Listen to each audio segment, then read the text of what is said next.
Welcome to Shoot the Hostage. I am Dan. And I'm Sarah, and we're a movie show that covers 8 films each season, tied together by a central theme. This season, the theme is folklore. We cover everything from explosive action to spine-tingling horror and everything in between. And as a heads up, we don't hold back on coarse language or specific plot details, so listener discretion is advised. This podcast is brought to you by our amazing patrons, without whom the show would not be possible. If you'd like to help out and access all of our bonus content, including new reviews and rap shows, all the relevant links will be in the show notes. And if you're not a Patreon person, but you would still like to help out, you could rate and review us on your podcast player of choice.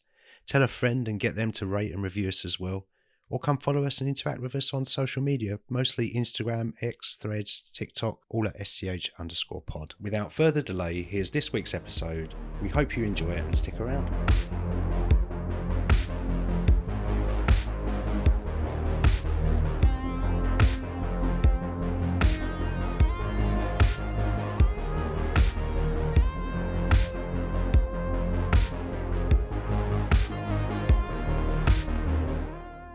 Okay, welcome to the final episode of our folklore season. This time we're taking a look at the Blair Witch Project. Joining us today, 50% of the Final Transmission podcast, it's Jamie. It's both of our legs. No, hi guys. Hello, thanks for joining us today, Jamie. Obviously you've got a horror podcast and we thought, why not ask you on to talk about the Blair Witch with us? Well, I'm very glad to be here. It's lovely. It's always nice to record a podcast with Sarah. Obviously this is our first time talking about films, Dan, but... Ever. Yeah, I'm sure we'll have a wonderful time. I'm sure we will. I'm sure we will. So the Blair Witch Project. I'll start with you, Jamie. What's your first memory of the Blair Witch Project? Did you see it at the cinema? Were you aware of the marketing when it hit cinemas? What was the kind of the feeling around that movie at the time for you? I remember I was firmly in the, fucking what a pile of wank category. I think when I... Oh, no. I'm going to spoiler alert, I got over that. But in the year 1999, I was a 14-year-old kid that was like, I only want the most brutal, horrifying things that you can show me. And this film, it's not necromantic. It's not. No. It's not anything. So at the time. It doesn't show you anything. Yeah. So I was just like, this is, yeah, all right, let's go into the woods and shout a bit and then go home. That was my overall That's it. I can leave now. I think I've said my bit. Yeah, well, thanks for joining us. And that's a wrap. How many disgusting wooden statues out of 5 would you give it? Well, at the age of 14, I would give it half. This was my Skinky Marink, however it's called. Skinnamarink, yeah. Now I would give it 7 out of 7 weird guys standing in the corner. 7 out of 7. Wow. That's it's a unique metric. If you haven't listened to the Final Transmission podcast, we do a very arbitrary rating system, which is based mostly on how excited we are to have discussed the film. So It's mostly like, I'm really excited. I had a really good time discussing this with you, Sam. Therefore, this film is a 10 out of 10. I've got to say, my experience with it first time round was probably similar. I remember my friends sort of saying, have you heard about this film? It's like these people went missing. And I thought immediately, well, that's bollocks, because there's no way that they're going to show a film at the cinema where people have gone missing. It's evidence, right? Yeah. So, and then I watched it and was just kind of like, yeah, okay. And I would say, we'll probably get into it, I still don't love it, but I do have a kind of a new appreciation for what it did, where it sort of sits in cinema history. It's a very unique film in that respect, in terms of the reception and how it was made as well. What about you, Sarah? Were you a huge fan when this first came out? I was a little bit underwhelmed, but I think the circumstances surrounding my first watch of it informed my view of the film more than the film itself. I saw it in the cinema. I was, I think, 16. A friend came with me. We'd heard all the stories about people kind of leaving because they had to vomit. They were so scared, when in actual fact, it was just motion sickness, if anything. So I was pretty geared up. I was looking forward to it, marketing aside. And when it just sort of ended, we were really underwhelmed, because that wasn't sort of the way we'd been led to believe horror films go. So we left a little bit disappointed. And then my friend's mum picked us up afterwards, and she had to park the other side of the cinema, which involved a walk through the woods past an abandoned, dilapidated house. No. So, yeah, that was the scary part. And because I associate the two in my mind now, I have quite a fondness for this film. That would have made all the difference. Did you go into the dilapidated house and look in the loft? Did I? Fuck no. We sprinted past it. We both... It came it came up on our right. We looked at each other and went, should we run? Yeah, fuck it. And just bolted. Yeah. There was no chance I was going to go anywhere near it. That's understandable. I feel like if I'd have had that experience, I probably would remember it quite differently. Can you believe 25 years, 25 years ago this year it came out? That's impossible because I'm only 25 and I was 14 when it came out. Yeah, same. Yeah. I recently, or not recently, but I found out that they did quite a lot of stuff to try and make you believe that these people were really missing. Oh, yeah. What, in terms of marketing, you mean? Yeah, and like sort of ancillary TV shows that were on like, I don't know, Discovery Channel or whatever. Yeah, we actually, we put on, what was it? The Myth of the Blair Witch, or The Curse of the Blair Witch. Yeah, like the 45-minute thing that was aired on the Sci-Fi Channel, I think. Yeah. We actually watched that straight after the film the other night. It was pretty well done, to be honest. I feel like if you'd have been flicking through the channels late at night and seen that could very easily have passed as a real documentary. It wouldn't have been out of place. I mean, you watch the History Channel now, it's full of ancient aliens, right? So it wouldn't have been out of place there. But yeah, you'd be forgiven for thinking this was a real thing. Didn't they have like missing flyers made for the cast as well? And yeah, they did, yeah. Apparently they had, I don't know if it was the Cannes Film Festival. There was a film festival where they had missing posters up for the actors, and they were taken down after a day because a producer, like, I don't know who, but a notable producer had recently been kidnapped.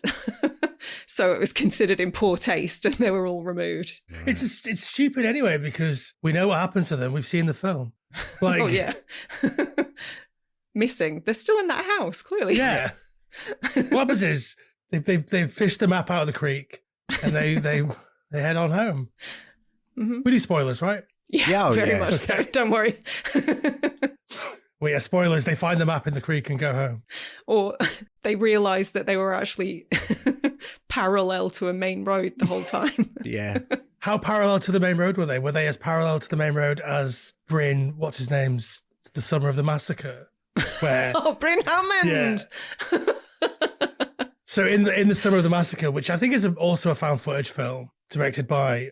An interesting character. Yeah, I was going to say a complete fuckhead, but okay. There's like just a road at the back with just like cars driving past. It meant to be like the backwoods of nowhere. We watched that twice. Yeah, it's a bad found footage. I wish it was lost footage.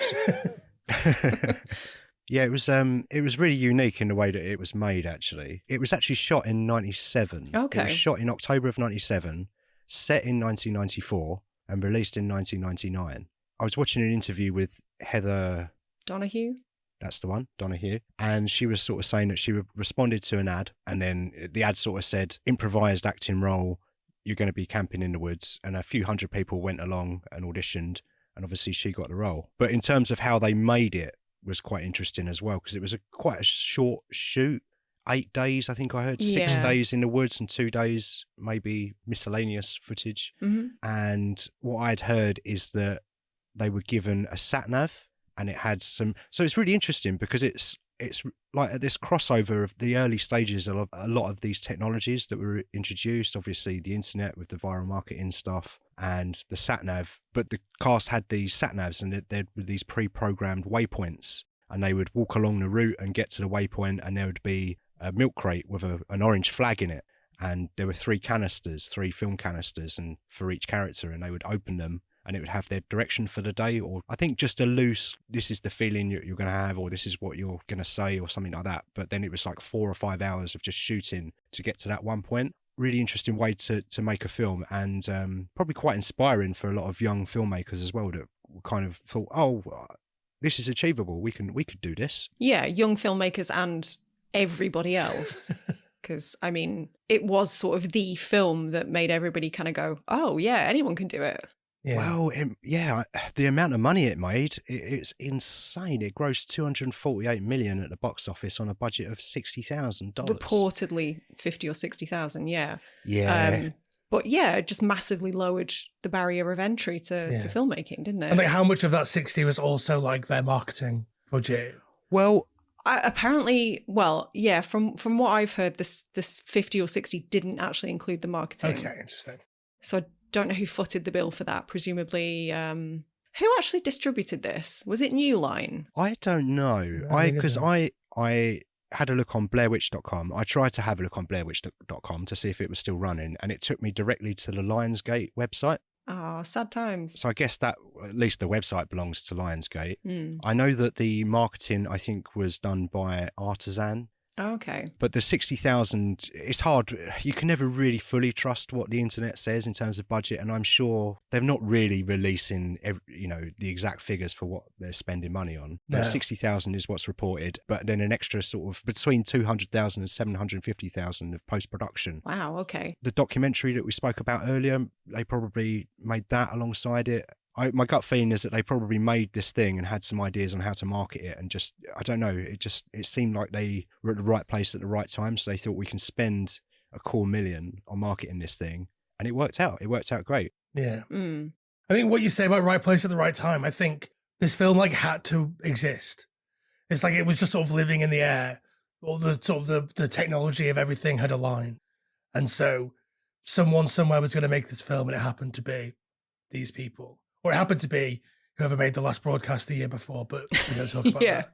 Yeah. In preparation for this, we actually watched the found footage phenomenon documentary on Shudder last night, and I didn't really know a huge amount about the last broadcast, so that was really interesting. Yeah, I didn't realize they'd kind of been beaten to the idea by only a year. I'd never heard of the last broadcast until we watched that documentary last night. So as far as I was concerned, it was kind of the Blair Witch, and that was it. That kind of kick-started, notwithstanding Cannibal Holocaust and the kind of the movies that were playing with that idea of reality. But yeah, last broadcast is not something I've seen and wasn't aware of it. So I'm assuming that obviously wasn't anywhere near as popular. No, it sort of came and went. I think because it didn't have the same marketing push, and it wasn't quite, I guess, just as good as Blair Witch. I think for all of the nothing happens and it's just a bunch of people screaming in the woods, it is good, isn't it? It does do some interesting things, and the performances are incredible.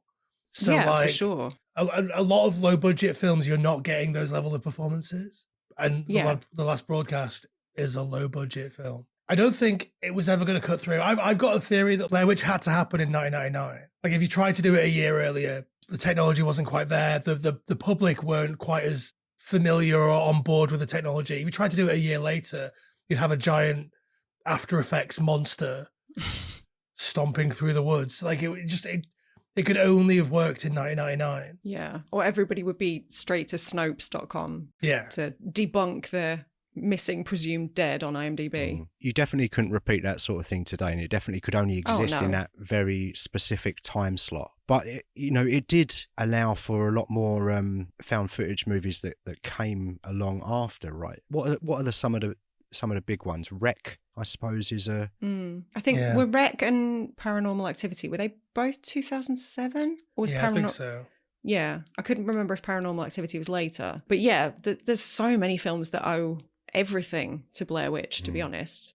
Mostly because producers were like, you can shoot this for no money. Yeah. It's like the quiz show of movies. Like, it costs nothing to make. So, and any money that you make, besides what you spend on marketing it, is profit. So, like, why wouldn't you jump on that as quickly as possible? And I don't know how much prep they did, but obviously there wasn't even a script. They just had, I think it was like a 35-page outline, and all of the dialogue was improvised, which I actually hadn't realised until this watch. I figured the bulk of it probably was, but apparently everything was improvised. And obviously, if you are to believe the stories, the interactions with whatever the witch, in inverted quote marks, in the woods were all improvised. That was the director and the crew kind of fucking with them to try and elicit genuine reactions. But, oh man, it worked. Yeah. I remember reading an interview where they would hear the noises in the woods and sort of put their shoes on and be like, okay, I guess we got to fucking act now.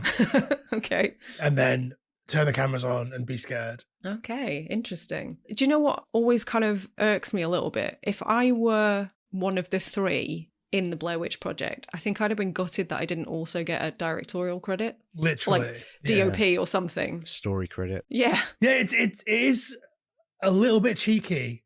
Obviously, they were directed by these sort of navigation devices, and they were given direction in or like some characterization in these canisters. But like when you're improvising everything and the director is nowhere to be seen, it does feel a little bit cheap to not give these people some of that credit. And like the idea that like they also don't really go on and do an awful lot of stuff. Yeah, Joshua Leonard's the only one who's really had much of a career in the industry. Yeah. Having said that, I know he did a film with Mark Duplass. Oh, he was in Unsane. I've seen him crop up in a few things, but yeah, the other two kind of just drifted away, didn't they? I know Heather Donahue left the industry completely to go and grow medical marijuana, apparently. I read that she changed her name a few years ago to distance herself from the Blair Witch Project. The person in this film that should have had the biggest career is the woman at the beginning with the baby. She is amazing. I'm a big fan of the old lady that they call a lunatic. I think all of the Vox Pop people are the best actors I've ever seen in my life. Do you think they must have just shot 1,000 people and just left in the three that were the best? Because you had the woman with the baby, there was a very excellent, well-timed moment with the kid putting his hand over her mouth when she was retelling the Blair Witch story. Yeah. And she sort of she sort of said, "Oh, I'm just telling a story," and mouthed to the crew, "Oh, it's not a story, like it's true." And then there was the fisherman. Were they the "you damn fool kids will never learn" guys? Yeah. Well, apparently they were all plants. No, they They're were like humans. people to me. Oh no, there's two of you now. God damn it.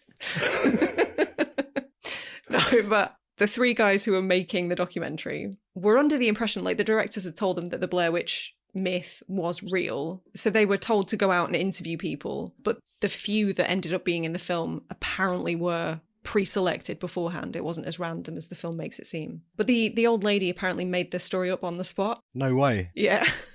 Give her a job. Give her an another Oscar. job. Yeah. I do think the acting in this is pretty great. I do think Heather especially, she won a Razzie, right? That's nuts. Yeah, it's For the wild. worst. I don't get...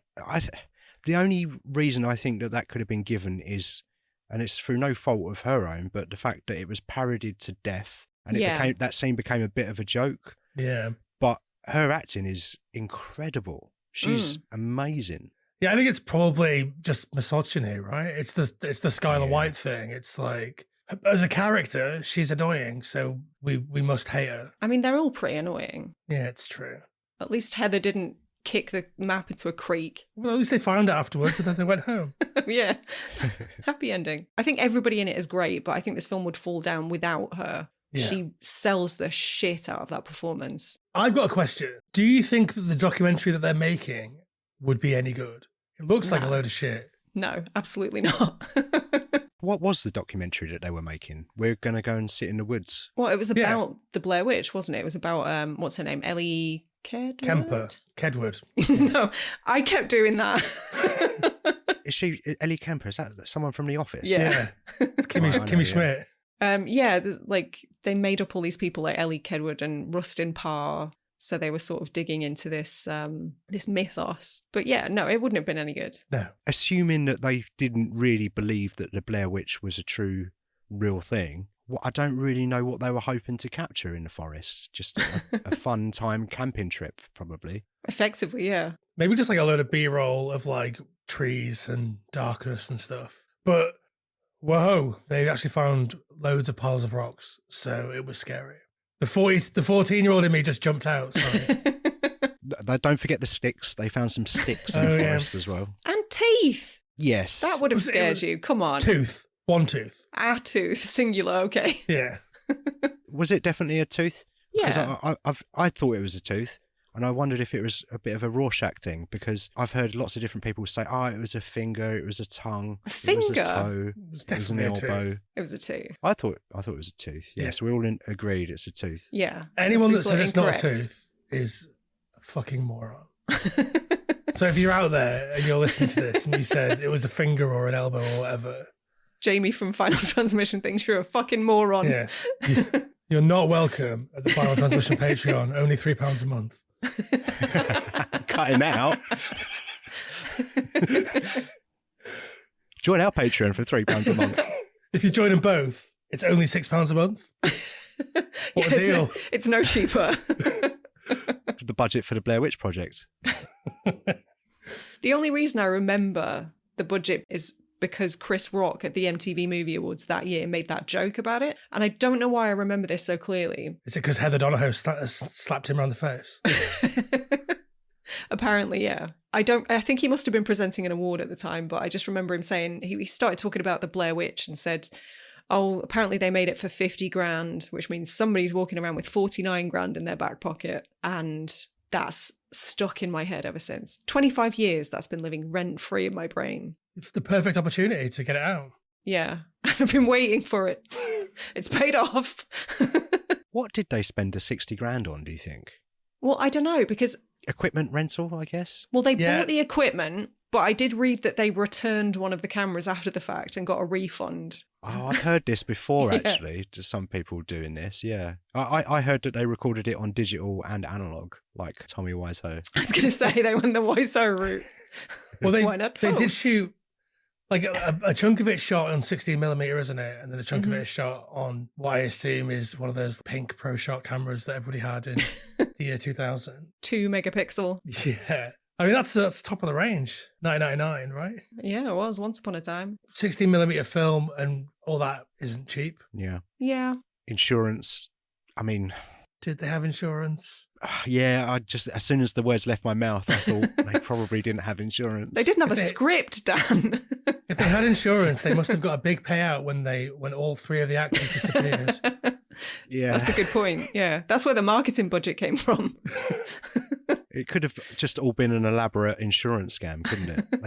They could have done that. Most Yeah. profitable insurance scam of all time. So I didn't realise until 2 days ago that Burkittsville wasn't fake. Burkittsville, Maryland is a real place. I think I'd convinced myself that it was like a bit of a Haddonfield deal. What, Haddonfield's not real?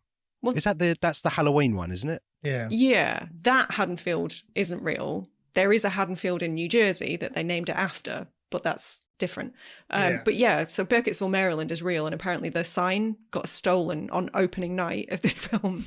I wonder if they still have it. Maybe they sold it on eBay. Yeah. Did it really used to be called Blair? I have no idea. I'm gonna say probably not. I don't know if all the mythos was invented.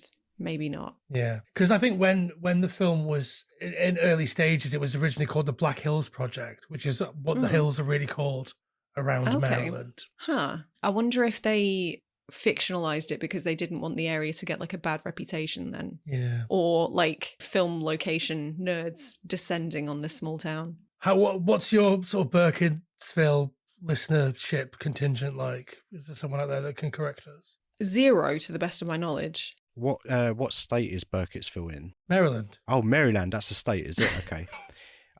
My geology's not great. Geology.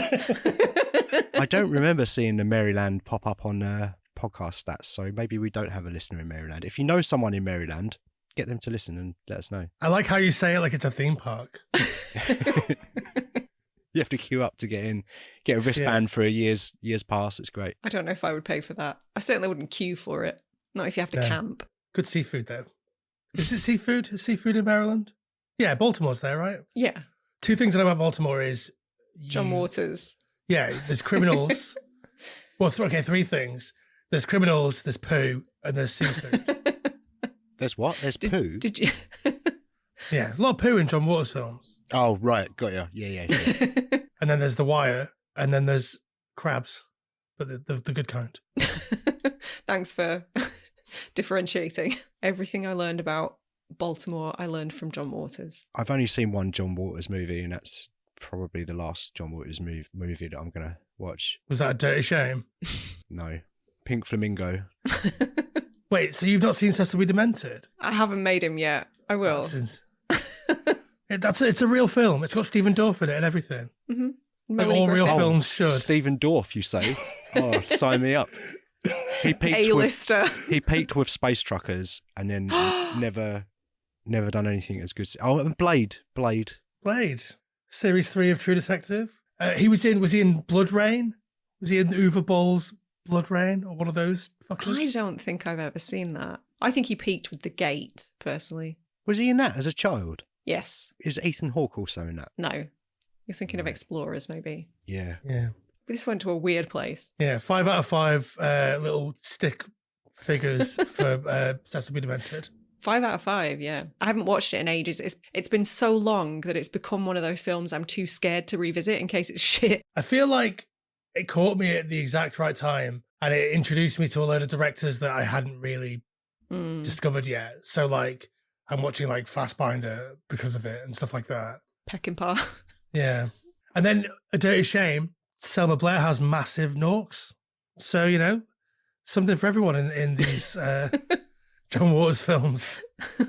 I thought you said you'd seen Pekka. You've seen 2 of his films. Pekka, that's the one with John Connor Furlong. with the camera boy. He's got a camera or something. Yeah. I have Yeah. seen that a long time ago. Yeah, I didn't know that was John Waters though. Actually, to be fair, no, Pink Flamingos was enough for me. No thanks. That's fair. He made some films that are real films. Yeah. Serial Mom, great. Agreed. I guess that about wraps it up for the John Waters cast. Yeah. You said something before, like, I don't know if it was you or if it was Sarah that said it, anybody could make this type thing. But almost like that thing that you get with modern art where it's like, my kid could draw that. But like, they didn't. Somebody made this. And for all of its sort of foibles, it does kind of fucking rule. Do you know what? Despite what I said before about me being underwhelmed the first time I saw it, I do actually think this is a good horror film. Yeah. I don't necessarily think the characters are likable or even relatable. I mean, I would never, you'd have to pay me to go camping. They're not relatable to me from minute one. But I don't know, the way they edited the footage together, I think definitely shows some skill because they do sort of ratchet up the tension. When I sort of said anybody could make it, I don't know, that sounds a bit too derisory. There is definitely some skill on show. Yeah. Obviously, the directors didn't necessarily make the footage themselves, but the way that the film has been constructed is great, genuinely. I don't know. What do you think, Dan? Because you sort of are coming at this from the opposite end of the spectrum, I'm guessing. I don't really enjoy watching this film. It's really short, so I wouldn't say it's a slog because you can put it on and it's hour and 20 minutes later it's finished. And there's some really interesting stuff going on, but I would never choose to sit down and watch this. I don't think it's scary at all. The performances are really good and I believe that they're scared. I don't know. There's just something a bit unattainable for me with it. I don't know. It doesn't quite work for me as a piece of entertainment, but as a project, as a piece of art, and as a piece of sort of cinema history now, I respect it. I just don't really like it. I think part of that stems from maybe the fact that it doesn't end in a way that is satisfying, which, like, I guess is also kind of true to life for in terms of it as a project or as a piece of art, or as something that's meant to be a real artifact. I think because it doesn't end in a way that feels cinematic or entertaining, it's just sort of a spooky thing happens and then it ends and then the credits roll. But maybe that is a big factor. Like, I kind of like that. I like that it's a fill in the blanks movie. All the scary stuff is happening at the edge of your eyes and you have to sort of apply your own scary thing to it. And then it's like whatever scares you, you know, it's like oh shit, there's a good day's hard work in the woods or something. It's whatever scares you is there, and you can sort of apply that. But because it's a film and we're sort of watching it through the lens, almost like through the little camera lens that we would watch if you were filming it yourself, it does create a little bit of distance. It's funny because most people say that they like found footage movies because of that kind of the sense of reality, that sense of not quite immediacy. Because it's not like a video game where you are the protagonist, but there is that element of first person. You are put in their shoes in a very sort of literal way through their perspective. I don't know. Do you not think that adds to the spookiness, Dan? Let me preface this by saying this film doesn't scare me, but I can recognize that it is scary. Yeah. I have trouble recognizing that it's scary, and I can't remove myself from my original experience from it. Okay. I think as well, I don't love found footage movies in general. That was going to be my next question. Are there any that you actually enjoy, or is it just the subgenre as a whole that you don't really care for? I think it's the subgenre as a whole. I think it depends on Okay. the project. For the Blair Witch in particular, the characters were kind of interesting, but it was very surface at the same time. And I feel like there wasn't much to do with characters. You know, they didn't really go on an arc and a journey. Obviously, Heather does kind of recognise that she was a bit naive and got them into trouble at the end, but I wouldn't really call that a character arc. I do prefer to have something a bit deeper to dig into, or I want it to be really entertaining. And it didn't fit either of those for me. But in terms, I was going to say, I disagree to some extent. I think from my perspective, I found the interactions to be really compelling in a sort of, I don't know, like a Stanford Prison Experiment way, because it felt quite real. These three people are in this scenario that so few people would ever find themselves in. Look at how they're reacting. Look at how they're infighting and kind of devolving. Like, that to me was really interesting. What about you, Jamie? Do you think much of the found footage subgenre as a whole? Do you get much out of it? I think if I was to give you an answer, it would be that I don't like found footage movies, but I don't like to just Generalize. disregard a whole genre or a whole style of film. Mm-hmm. Because like there's a bunch that I like. I really like As Above, So Below. Ugh. I like that. Sarah hates it. Is that found footage? Why do you hate it? I don't know. It's just, it's not for me. Found footage horror Indiana Jones. What's not to like? Yeah, it's great. Agree to disagree. I really like Grave Encounters. Yeah, that's not bad. I'm remembering Session 9 as found footage, but I might be making that up. Is that the asbestos removal company? Yeah. Yeah. That's good. The Borderlands is one I always reference. Big fan of the Borderlands. Yeah. I think we're going to be covering that in the next couple of months. I really want Sam to watch it. Okay. Nice. Look forward to that. Yeah, you showed me that a couple of years ago, Sarah, and I really liked that one. There are a couple of exceptions. The Borderlands, which I completely forgot about until just now. I really love Chronicle, but I think for me, the found footage movies that I tend to enjoy, I think probably didn't need to be found footage movies. They could have been shot in a more conventional way. As an entry point, I find it quite difficult to grasp, quite difficult to latch onto, because as I said, I just feel like I'm watching a home movie. I feel like my weird cousin has sat me down and said, watch my holiday video where I went on a ghost walk and there was spooky things that were happening. It's like, no. Is your weird cousin TJ Miller, and he went to New York that one time, his girlfriend's head exploded? No, we don't claim TJ Miller. He's an odd one. Yeah, he's a baddie, isn't he? Yeah, apparently. Oh, it's always the really fucking annoying ones, isn't it? It's always the ones you expect. So obviously you're doing a folklore theme at the moment. And I think that the folklore that exists around the Blair Witch, which obviously they've expanded on over subsequent movies and like the other stuff that they did, I think it's really rich and like quite well realized and really true to real folklore and real sort of local legends that people tell about the places that they live. Yeah, agreed. They obviously kind of went the extra mile to make this whole thing quite, not necessarily realistic, but yeah, to make it rich in detail and to make it feel kind of lived in. Have you seen Adam Wingard's Blair Witch? Is that the third one? I believe so. Are there? There's three, right? Yeah. There's only three. Is yeah. it- So the 2016 one, I believe. I have watched it, but I couldn't tell you a single fucking thing about it. The one good thing that came out of that being released was I went to see that at the cinema, and because it was back in the zeitgeist, some like film society at the local university did a screening of the Blair Witch Project, but they set up a projector in the woods. Nice. And they had a couple of kids from like the amateur dramatics course or whatever kind of leading you through, and they'd put big stick figures up in the trees, and like they sort of did a 5-minute walk to get to the seats and the projector, and that was chef kiss. It was so good. If you're going to watch great. The Blair Witch Project, watch it in the woods. That's a really interesting way. I'd be up for that. If they put that on again, I would definitely want to go to that. I do think these experiences do add to watching a movie as well. I heard about them showing Jaws in Chelmsford once in a river and you were on like a little dinghy thing. Okay. That sounded quite interesting. I'm too scared of like flotation devices. It's a very Not sharks. It's a very specific fear, Jamie. When I was a Not kid, sharks, just dinghies. when I was a kid, I was in Barmouth in North Wales, and I was on a lilo, and it just drifted a little bit too far out, and I sort of looked back, and the people on the shore were like little specks, little dots. Oh no. And I was like, oh shit, I've gone quite far out. And I looked around me, and I was just surrounded by thousands of jellyfish. Holy shit. And it was just the scariest thing that has ever happened to, I think, anybody. Objectively, yes. Yeah. How did you get out of that? I'm assuming you did. I just sort of, You're not a ghost. Maybe you didn't, and this is all a dream. yeah, this is Jacob's ladder. You're still there dissociating. Yeah, this is Jamie's Lilo. I just sort of paddled like mad, just kicked my feet and hoped for the best. Closed your eyes and thought of home. Yeah, That's scary. very scary. So you won't go near any inflatable objects?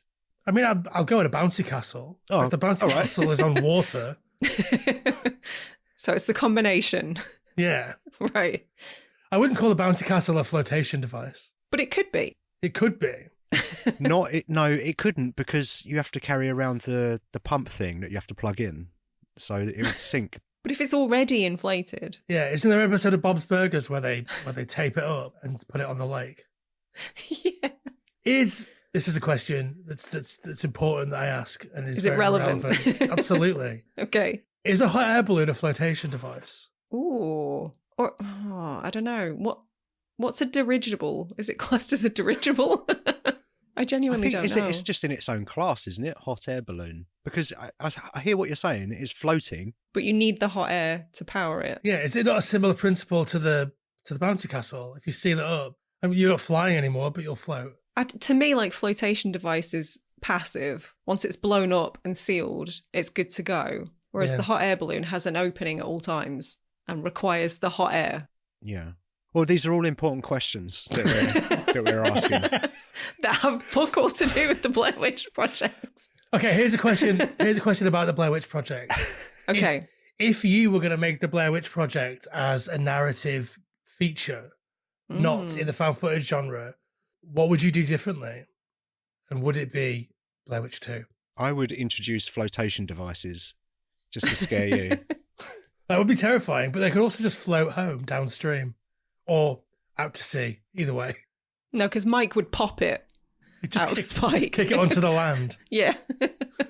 I think Wingard kind of did that already, didn't he? He kind of so the 2016 movie is a sequel, is it? Yes. Yeah, because Right. the main character is the brother of Heather. Okay, Right. I'd And he forgotten says that. he's seen a video on YouTube that looks like it was taken in the Blair Witch house, and he thinks he's seen his sister in it. That's right. Yeah, we watched it quite recently, but like Jamie, I've forgotten almost all of it. Mhm. But I feel like it's obviously a sequel, but it was kind of a remake as well, wasn't it? Because didn't it hit a lot of the same beats, only it was upgraded for more modern times, so they had a drone and Yeah. they had to explain away their mobile phones and things like that. That's another thing that I find really refreshing about this film. There are so few horror films that aren't, oh no, Yeah. no bars. Yeah, no mobile phone in sight. People just living in the moment.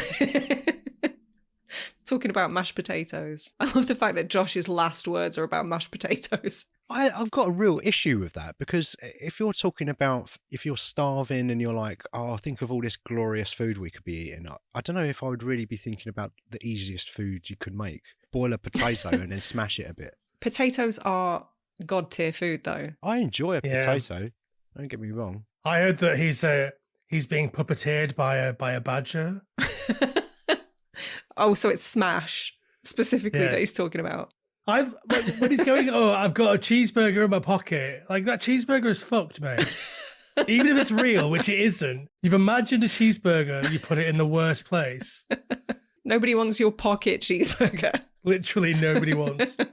I don't think I'd even eat a cheeseburger that was in my own pocket, let alone somebody else's pocket. No way. I did hear that the directors, obviously you talked about these sort of parcels that were left for them, these boxes or whatever. Apparently they did give them like less and less food each time. They basically, like they effectively, you mentioned Texas Chainsaw already, but they kind of Marilyn Burns these people, which granted got really good authentic performances, but I'm not convinced of the ethics of it. I would hope that they kind of went in knowing what they were signing up for. Obviously, they knew that they were going to be camping in the woods. Hopefully, they sort of said, you know, we're going to be keeping you up at night and playing weird noises of children. I don't think they did brief them on the specifics like that. To try and get a real reaction. Yeah, like the scene when they're filming in the tent and something is banging on the tent, that was completely off the cuff. That was totally unplanned. And they didn't know the directors were going to be doing that. Yeah. Well, they must have said, you know, we're going to be a bit weird, at least, and said, you know, I expect that you're going to be unhappy for a week. I guess so, yeah. I think this is just another reason that this film couldn't happen today, though, because health and safety laws have increased to such a point that nobody would agree to it anymore. The unions would never allow it, Sarah. Exactly, yeah. Bloody unions can't do anything anymore. All right, Thatcher. We've got to treat people with respect. I don't know what this country's coming to now. We've got to pay them the correct wage. What? Not in my day. It's weird, the trajectory, isn't it? Because like in the 70s, if you wanted a kid to cry in your film, you would kill their dog off camera or whatever. Then like I don't think I've seen that film. Then like you would shoot a gun near them or something. Like Peckinpah would bring a gun to set and just sort of shoot it to make people freaked out. So this seems relatively tame by comparison. Oh, I didn't get to have 2 rounds of toast. I only got 1. And somebody poked the tent I was in. Yeah. It's basically tactics that producers of reality TV shows will employ, right? I'm thinking of you. I mean, we Deck. just had Squid Game. Yeah. I mean, that's probably the most recent comparison, right? Yeah. Why did they pretend to be shot? It really fucking annoyed me. I quite enjoyed the dramatics of it. I liked what were their instructions? Towards the end, when they were like a bit over it and they were like, oh, fucking hell, I've been shot now. Just don't do it. What are they going to do? Just refuse to say, no, I'm not going to pretend that I've been shot. What are you going to do? Not give me the money? I'm out anyway. Yeah. I'd rather screw up your TV show. But then I guess there was enough people in there that were doing it that they just wouldn't have used the one of us going, fuck you, we're not doing it. Yeah. Yeah, just to sort of bring it back to Blair Witch then, it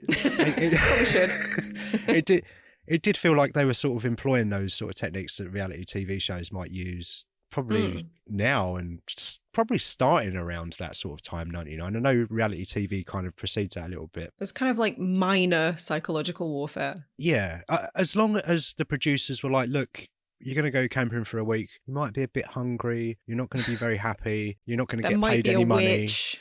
You might be a witch, you might lose a tooth, you might get wet feet, you might not get another job for the rest of your career. As long as they said all of that up front, then I think it was fine. But you might be memed for the next 25 years. Yeah, you might have to change your name to distance yourself from the project. Yeah. Oh, I do feel bad for her. She was so good. It's weird, isn't it? Because it's like she was a victim of her own success in a way, because I feel like the performance was so believable. And as I think you touched on something earlier, Jamie, when you said that it might be some kind of internalized misogyny there. And I feel like a lot of people probably saw that. And because there was this kind of grey area where reality meets fiction, a lot of people kind of assumed that was her real life persona. Yeah. Well, yeah, their character names were their actual names, weren't they? So yeah, kind of hard to separate yourself from that. It's hard because that was a performance of a lifetime. I'd be hard pressed to find a performance that I think is better in a found footage movie. I would agree, yeah. And it's only been parodied a million times because it was done so well, because it was so successful. It's like The Matrix. They parodied the bendy Keanu gun time. What's that called? Bullet time. Yeah, that's right. Which also sounds stupid if you say it enough times. Oh, it's bullet time. Like like hammer time. Yeah. It's another reality TV show, isn't it? Bullet time. It's a Russian roulette. I'd watch it if people had to pretend to get shot. Yeah, if they had a dye pack on them, they exploded. Yeah. After they've tried to carve a star out of a biscuit. Yeah. So one thing that kind of struck me this time while I was watching, I haven't seen this film in years, I'll be honest. And I know you said, Dan, that beyond the first viewing, once you know what you're getting, there's not a lot there.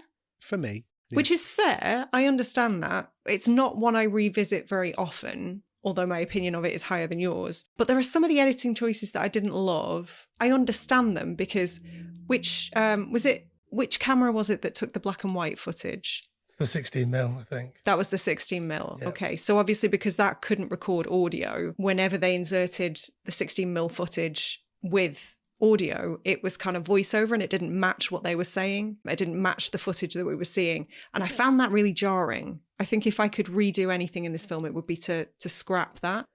Because that, to me, made it seem more constructed and less fan footage. I think that's quite cool at the end, though, when Heather is shooting on the 16mm and the sound is coming from the camera that Michael has dropped. Yeah. So it creates a weird like bit of distance and a weird like disconnect between what you're seeing and what you're hearing, but you know that you're hearing the same thing that. Yeah, I think that's really cool. It's a really cool choice, but I know what you mean. Like in other places, it does seem a bit wonky. It just struck me as a little bit odd when I was watching it the other night. But yeah, I mean, ultimately, there isn't a huge amount I would change about this. I think, obviously, we've talked about it sort of happening at exactly the right time in pop culture history and kind of technology, and it was sort of the perfect storm, really. Yeah. In terms of what Eduardo Sanchez and Daniel Myrick have gone on to do, have you guys seen much of their work beyond Blair Witch? I've seen Altered. What did you think of Altered? Because I really rate that. I like it. I remember liking it a lot. I don't remember an awful lot about it, but I do remember liking it a lot. I remember thinking it had some really cool and interesting choices. Yeah. Dan, you didn't enjoy that one, did you? I was about to say I haven't seen Altered, but apparently I have. You have seen Altered. Yeah, Right. It was they find an alien in the woods at the start. And I don't want to say too much more than that because I don't want to spoil it. Is Michael Ironside in it? No, you're thinking of Extraterrestrial. Do we see the Blair Witch in Blair Witch 2 Book of Shadows? I think you get a bit more lore. Obviously, Blair Witch 2 Book of Shadows, or to give it its proper name, Book of Shadows Blair Witch 2. It's a film, so it's a little bit more cinematic. I don't remember an awful lot about it. I wondered if we got more of a glimpse of the Blair Witch in the sequel, Jamie, which you've got a show out on that at the moment. See link in the description. Yes. So that's coming out also today, or yesterday if you listen to this tomorrow, or whatever. But I've not watched it yet, so who knows? This could go either way. What if you hate it? What if you've misremembered? If I hate it, I'm sure I won't hate it because I'm one of these sort of sycophantic, sloppy blowjob knobheads that loves everything. And I reckon it'll be good. Okay. It's got Kurt Loder in it. What's not to What love? could go wrong? MTV's Kurt Loder. Yeah.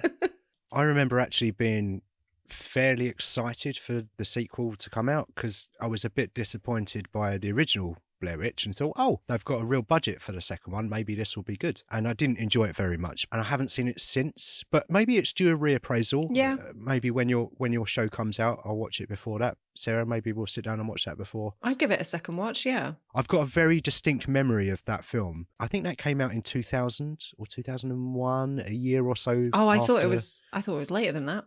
For some reason I thought there was a bigger gap between the films. I think it was a very small gap. I think it was a year. No, yeah, it's basically straight away. That would make sense. Obviously this film did so well, the production companies, I guess, wanted to capitalize on that. Yeah, let's just strike while the iron was hot. Let's just turd out a sequel as quickly as possible, as is normal behaviour. But I've got a very distinct memory of Blair Witch 2 because my sister is 13 years younger than me. And she was sitting in that, the things that the idiot babies sit in when they bounce, just sitting there looking like a bellend and a bouncy baby chair thing. Anyway, she was sitting in that and I was babysitting and we were watching Blair Witch 2. And there's a very, I would say, maybe because of this experience, the best part in it, the scariest part in it involves a mirror. And there's something that happens and the timing couldn't have been better because my sister was napping in her chair, and as soon as this thing happens in the mirror, she woke up and was screaming exact same moment as this thing happened on screen, and it scared the fuck out of me.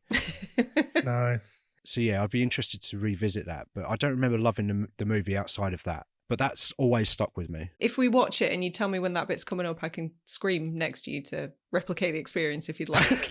Yeah, let's recreate it. Yeah, I remember just really fancying the goth girl in it. That's what everybody talks about, is the goth girl in it. I mean, fair. Yeah. It's so weird to me that, obviously, if you want to hear my real thoughts on Blair Witch 2, listen to my podcast. But it's so weird that, like, Joe Berlinger directs it, because obviously he's a big documentaries guy. Was it really? Yeah. The Paradise Lost dude? Yeah. Wow. But he makes the least documentary vibe of a Blair Witch movie. It's so odd. Had he? Yeah, no, he must have done at least one Paradise Lost film by that point. I think the first two were maybe out by the time that this came out. Holy shit, I didn't realize that was him. And now he's just churning out docs for Netflix, isn't he? Yeah, did he do the Jinx? Was he involved in the Jinx? I don't know. I think maybe the Fire Festival one was him. Or I might be confusing him with the guy who made American Movie, because he's also made some Netflix documentaries. We were robbed of 1 million Mark Borchardt movies. I know. Coven. Where do you... I know that you obviously do a wrap-up show where you talk about the theme as a whole. Where do you put the Blair Witch Project in terms of like what folklore movies you've engaged with so far? In terms of quality or in terms of folkloriness? Yeah, in like a ranked list. I guess give me both. Folkloriness, I would say probably towards the top, just because it was completely invented and they went ham. They went into so much detail creating this thing, and I really respect that. In terms of the films that we've covered and the quality, I would say probably more towards the bottom end, which sounds controversial given that I do like this film and I do rate it reasonably highly. But I think it's been a really strong season. We've watched some excellent movies in this season. We've had Oni Baba and Candyman and Black Christmas and The Vivitch. For me, it's definitely hanging out the bottom. I would say I'd probably put this above Rare Exports because of what it did for cinema. I still can't believe you hate Rare Exports as much as you do. I didn't get much out of it. That's definitely at the bottom. And this is probably just slightly above that in terms of quality and in terms of how often I'm going to revisit something. But in terms of what they did as a project and an experiment, it's unique. There's not really anything else like it. Yeah. It's really hard to put into a pigeonhole, even though we have tried to crowbar into a folklore season, and it definitely qualifies. Obviously, the folklore of this movie is all fiction. It's all made up. And I guess maybe a lot of folklore is. I've only recently learnt that King Arthur folklore is based on fact. I mean, the thing with folklore is that we'll never really know. I mean, that's kind of the thing, isn't it? These stories just get passed along from person to person and they change slightly with each retelling. So we'll never really know fact from fiction. And I think that's kind of what I love about them. A lot of the folklore that exists around the UK, at least, is basically like warning signs, like don't go in the water because fucking Jenny Green Teeth will get you, but it's because you'll just drown like an idiot. Yeah, that's definitely something we've discovered this season, is almost all folklore exists to get children to behave. Ultimate thoughts on the Blair Witch Project then. What do we think? I think it's great. I do think that if you give 3 people that want to be in films a camera and send them into the woods, you will get probably hours and hours and hours of bullshit. But they managed to cut together something that made these people look pretty good, even if it did win Heather Donahue or a Razzie. I'm still sad about that. I didn't realise. It's a bunch of bullshit. It is. She was great. And to know that the scene that was so heavily memed was completely ad-libbed as well. She's great. She deserved a much better career. I think I do have a couple of issues with that scene. Like, she's meant to be like a film student, right? But she shoots her own face very badly. Well, apparently the scene was intended to be a wider shot, but she zoomed in by accident and they kept it. I mean, you would keep it because the performance is so great. Well, yeah, but that does kind of back up the point you were making. Yeah, like literally. Like, she's meant to be a film student. You'd expect to not see so much of the inside of her nose. That was almost medical at one point. Yeah. I think it's a minor thing, but it's a good film. I think, like you guys, I just really respect the vibe, respect that it happened, respect the process that they went through to make it. What did I say? 7 out of 7 dudes in the corner. Stickmen. I don't know. Yeah.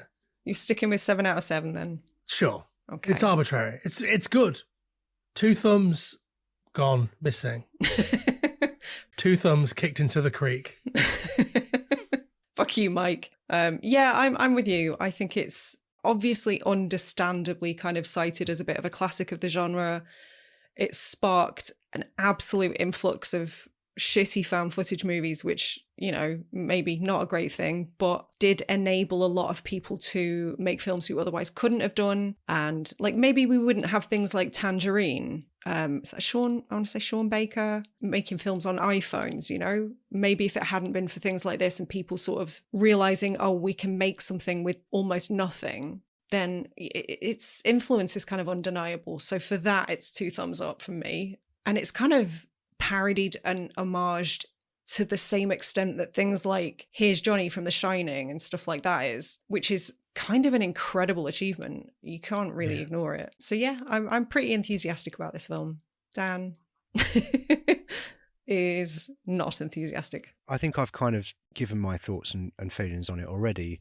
As a piece of entertainment, I'd probably put on the Wingard one if I'm going to watch a Blair Witch movie. Do you think that the people responsible for the marketing, because we don't know how much that Eduardo Sanchez and Daniel Myrick actually did in terms of promotion, do you think whoever was responsible for the marketing is sort of more deserving of praise than the filmmakers themselves? I wouldn't say that. I would say the filmmakers, they made something on a minuscule budget, but what they managed to come up with was really interesting. I respect it for what it is, but it's not something that I would choose to sit down and watch as a piece of entertainment. But yeah, brilliantly made That's for fair. what it is.